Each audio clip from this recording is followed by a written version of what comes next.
3 minutos para cada intervención. Otro recordatorio son las resoluciones justamente por Derecho y Democracia que fueron incorporadas para ser votadas en esta conferencia. Les recuerdo, por ejemplo, la resolución número 4 que envió Brasil bajo riesgo se llama, la defensa de la libertad del expresidente Lula, como la resolución número 5,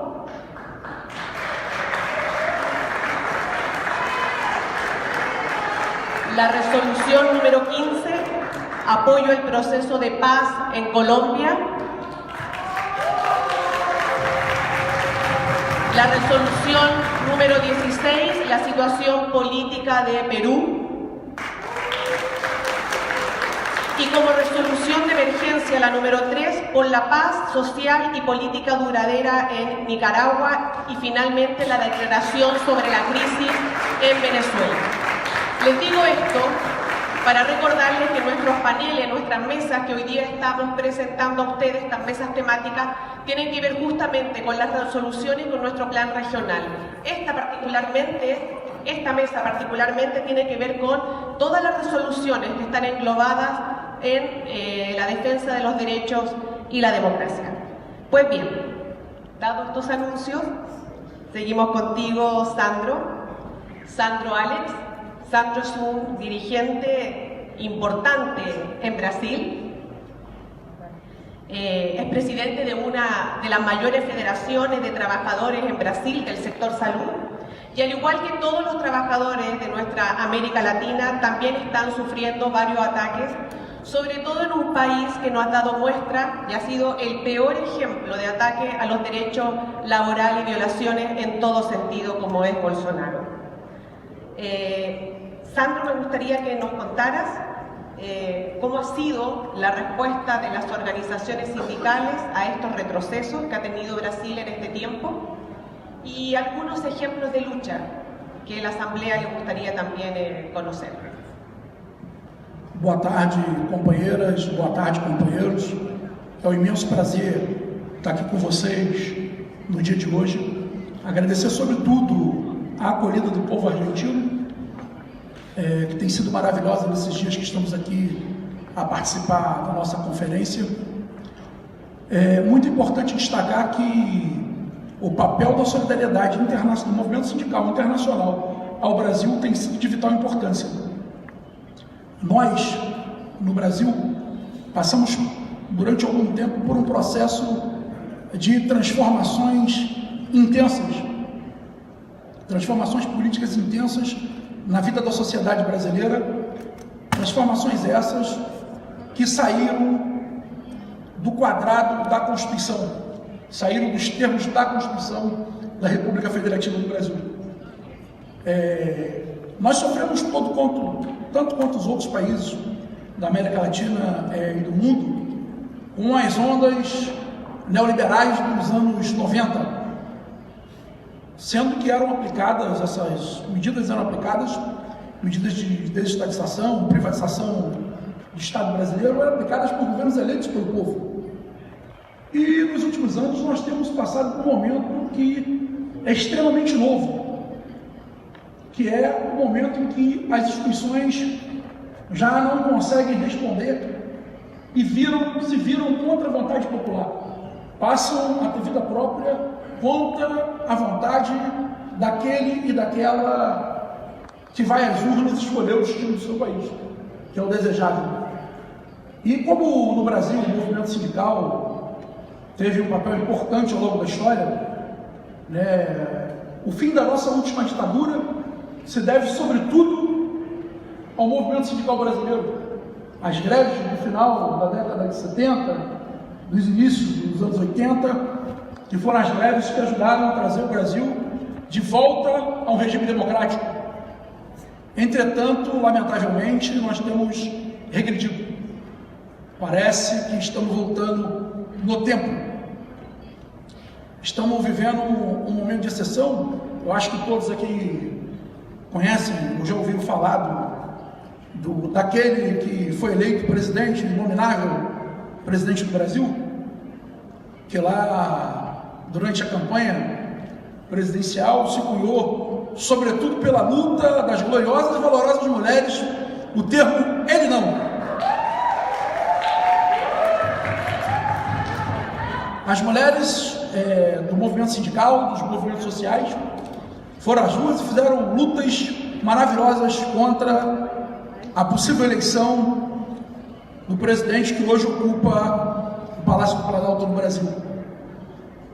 Entretanto, por uma onda extremamente conservadora que tomou conta da sociedade brasileira, e que não é uma exclusividade do Brasil, obviamente, a gente verifica que essa mesma onda, de forma avassaladora, avança pelo mundo e encontra em nós, sindicalistas, a resistência.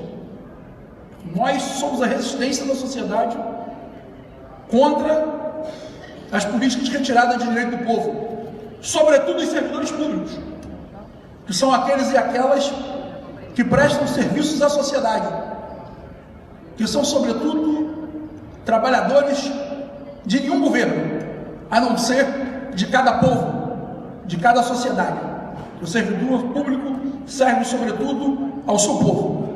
E nós somos um anteparo à proteção da sociedade. No Brasil, nós, desde o último período do impeachment contra a nossa presidenta da República, legitimamente eleita, a presidenta Dilma Rousseff, que foi eleita pela maioria absoluta dos brasileiros e brasileiras, e é necessário eu fazer essa contextualização para que se possa entender qual é o cenário político que nós vivemos naquele país vizinho aqui, um país que sempre foi conhecido no mundo por fazer,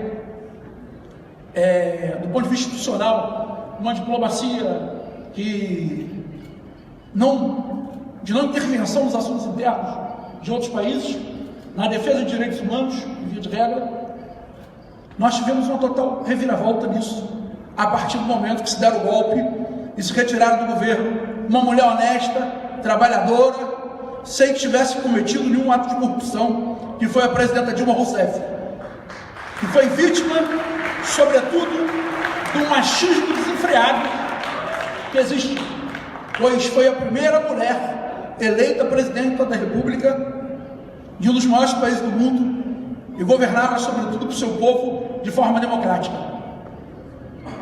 No ciclo de governo democrático que nós tivemos no Brasil, governo de esquerda, que não foi uma exclusividade do Brasil, obviamente, toda a América Latina viveu esse ciclo virtuoso de governo de esquerda, governos que tinham como pressupostos olhar para a situação do seu povo, praticar a política de desenvolvimento sustentável, né, de relações respeitosas com os movimentos sociais, estabelecer relações não conflituosas, relações onde era possível se avançar em prol de uma sociedade mais justa. No caso do Brasil, com a derrubada da presidenta Dilma Rousseff, abriu espaço para uma agenda que só seria possível num caso de ruptura institucional. Que agenda foi esta? Foi a agenda de reformas sem a consulta popular, sem a necessária consulta popular. Por exemplo, o governo que sucedeu a presidenta Dilma, o governo de Michel Temer, foi o governo que fez a reforma trabalhista. E a reforma trabalhista era vendida no Brasil, propagada no Brasil, como solução para todos os problemas.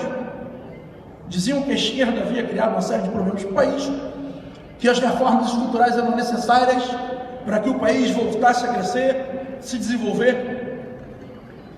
E o que acaba acontecendo dentro desse marco é que se aprovam, mandam para o Congresso uma proposta de reforma para a legislação trabalhista brasileira, que previa algum nível de regulamentação para a negociação coletiva, previa alguns direitos para o povo brasileiro, e aí passa a se fazer o seguinte: os empresários ricos e velhos que assumiram o governo brasileiro, e todos brancos, todos brancos, sem nenhuma mulher, que é importante destacar, um país onde a maioria da população é feminina, é formada por mulheres. O Brasil passou a ter um governo de homens velhos e ricos. E obviamente que esses homens velhos e ricos tinham seus propósitos. E por trás desse propósito tinha essa medida de alterar a legislação trabalhista. E o pior, embutido nesse caminho, como eu digo que a maior resistência lá no Brasil às mudanças contra os direitos do povo foi exercida exatamente pelos trabalhadores, que fizeram greves gerais, foram para as ruas, construíram movimentos, fizeram diversas mobilizações para impedir o retrocesso. Primeiro, o golpe no sistema político, no golpe na democracia, porque uma coisa é necessário sempre dizer: aonde há sindicato forte, existe democracia. Aonde não tem sindicato forte, é sinônimo que a democracia está acabando. E no Brasil, o que passaram a fazer? Atacar o direito sindical. A primeira coisa que fazem na reforma trabalhista, que se aprova no Congresso Nacional, é retirar o financiamento das entidades sindicais. Votam no Congresso o fim da contribuição sindical, nos moldes que lá estavam colocados na legislação, e daí não criam nenhuma forma alternativa de financiamento. E o que acontece? Isso significa uma redução na casa de 90% da receita dos sindicatos de trabalhadores do país. Em contrapartida, aumentam a participação dos impostos dos sindicatos patronais. Ou seja, destroem os sindicatos dos trabalhadores e fortalecem os sindicatos dos empregadores. E um fato que chama muita atenção é que essa reforma trabalhista, ela se opera da seguinte forma: um dos direitos que ela tira, que nos choca bastante, é o direito à proteção ao trabalho da mulher. No Brasil, a legislação protegia para que a mulher não estivesse trabalhando em ambiente degradante, perigoso, ou que tivesse produto químico, exposição a produtos químicos e outros males mais. O que acontece? Na legislação aprovada pelo Congresso, as mulheres, ainda que grávidas, podem ser submetidas a estas condições. Desregulamentam por completo o mercado de trabalho brasileiro, acabam com a figura do contrato de trabalho com a carteira de trabalho, carteira assinada no Brasil, criam uma figura da jornada de trabalho intermitente, que é o empregador pode lançar a mão do seu trabalho quando quiser. Você tem que ficar disponível durante a jornada para o trabalhador, para o empregador, e ele pode lançar a mão do seu trabalho quando quiser. E o pior, o empregador deixa de fazer contribuição previdenciária. Deixa de fazer contribuição para o sistema previdenciário. E aí, o que é necessário a gente retratar aqui também, que o setor público também sofreu os ataques, e foram diversos ataques aos trabalhadores do setor público. Porque o Tribunal Superior do Trabalho, que é a mais alta corte trabalhista do Brasil, quem cabe analisar a legislação laboral,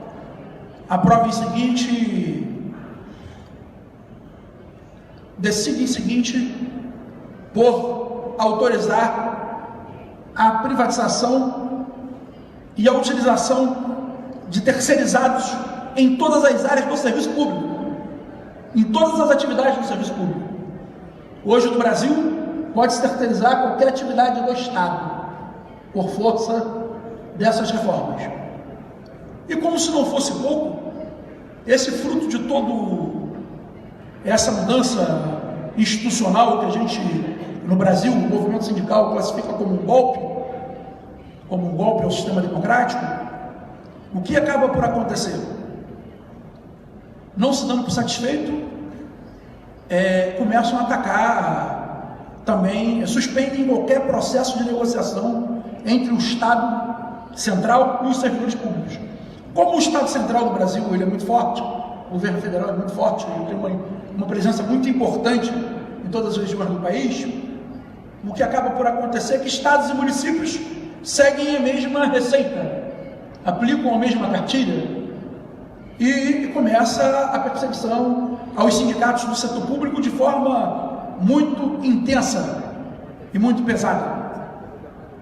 E por último, agora recente, achando que tudo que havia sido feito fosse pouco, editam um instrumento chamado medida provisória, que é um instrumento legal que tem validade como se fosse lei, né? Vale como se fosse lei antes mesmo da aprovação do Congresso, que é uma medida de urgência que a Constituição da República Federativa do Brasil estabelece que deve ser editada em casos extremos, em caso de necessidade, que tenha urgência e relevância. Utilizam-se dessa medida provisória para suspender o repasse voluntário ou desconto voluntário fora de pagamento dos servidores públicos das mensalidades dos sindicatos do setor público. Uma medida de extrema gravidade. Isso tudo como medida preparatória para o mal que iriam aplicar depois à sociedade. Que, num primeiro momento, atacaram o sindicalismo do setor privado. E aí, para aplicar a reforma da Previdência, que vai atingir toda a sociedade, que inclusive visa instituir fundo de pensões, e o exemplo que o ministro da Economia brasileiro utiliza é o exemplo da Previdência chilena, do fundo de pensões do Chile, e diz que funciona muito bem e que é uma maravilha, e mente para o povo brasileiro. E nessa medida de alteração do sistema previdenciário, ele precisava romper com a última resistência que teria isso, que era acabar com os sindicatos ou tentar acabar com os sindicatos do setor público. E aí faz essa medida de retirar o recurso dos sindicatos do setor público. Nós estamos numa batalha muito intensa lá no Brasil, neste momento, contra a reforma da Previdência, e é importante dizer que a ISP teve um papel fundamental para nós na discussão sobre a regulamentação do convênio da Convenção Internacional 151 da OIT, que embora no âmbito interno do Brasil não tenha tido ainda efeito prático, é o único instrumento que nós temos no Brasil para tentar assegurar o direito à negociação coletiva do serviço público e garantir qualquer paridade de armas para tentar qualquer negociação. Mas tudo isso, para encerrando, que o meu tempo está expirando aqui, tudo isso fazia parte de um pacote que tinha por trás a tentativa, e não se pode deixar de registrar, de impedir a volta ao governo do maior líder popular da história do Brasil, um dos maiores sindicalistas envolvidos em processo político no mundo, que é o caso do companheiro Lula. E a gente quer aqui agradecer a solidariedade dos companheiros do Movimento Sindical Internacional na defesa do companheiro Lula e na defesa de Lula livre, já em defesa da democracia.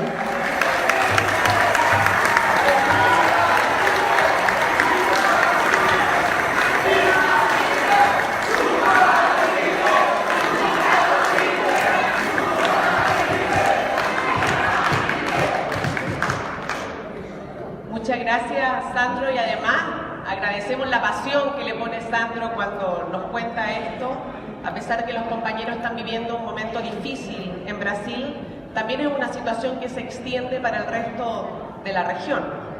Nuestra próxima compañera que nos acompaña acá en el panel es Ana María Lizarraga.